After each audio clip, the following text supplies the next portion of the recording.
দেখুন, অফিসিয়ালি আমাদের রাজ্যে এখন পর্যন্ত মাত্র 4টে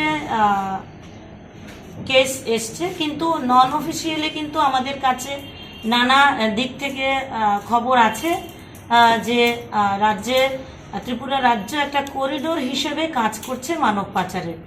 তো আমাদের সঙ্গে কিন্তু বিভিন্ন অর্গানাইজেশন থেকেও এসছেন, বিভিন্ন এনজিও থেকেও এসছেন, অর্থাৎ যারা এই সমস্ত বিষয়গুলো নিয়ে কাজ করেন তাদের সবাইকে আমরা ডেকেছি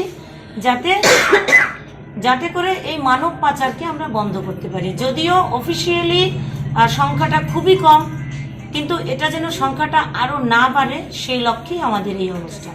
অফিসিয়ালি যেগুলো আছে বেশিরভাগই উদ্ধার হয়েছে, কিন্তু চেষ্টা হচ্ছে যে এটা যাতে সম্পূর্ণরূপে বন্ধ হয়। আপনাদের মাধ্যমে আমার বার্তা থাকবে যে আজকে যারা আমরা এখানে আছি, আমরা তো এই বিষয়টা নিয়ে আলোচনা করবই, মানব পাচার নিয়ে, কিন্তু এরপরও যাদের এই বিষয়ে কোনো ধারণা আছে, যাদের কাছে কোনো স্ট্রেস আছে, অবশ্যই আমাদের সঙ্গে প্রশাসনিক কর্তারাও আছেন, এবং অবশ্যই রাজ্য মহিলা কমিশনের কাছেও যদি কারোর কাছে কোনো থেকে থাকে কোনো বিষয়, তাহলে আপনারা কিন্তু আপনাদের মাধ্যমে আমাদের কাছে এটি তুলে ধরতে পারেন। এবং অবশ্যই আমরা চেষ্টা করব যে প্রশাসনিকভাবে যারা ভিকটিম তাদেরকে উদ্ধার করার এবং তাদেরকে সঠিক জায়গায় তাদেরকে রাখার ব্যবস্থা করা।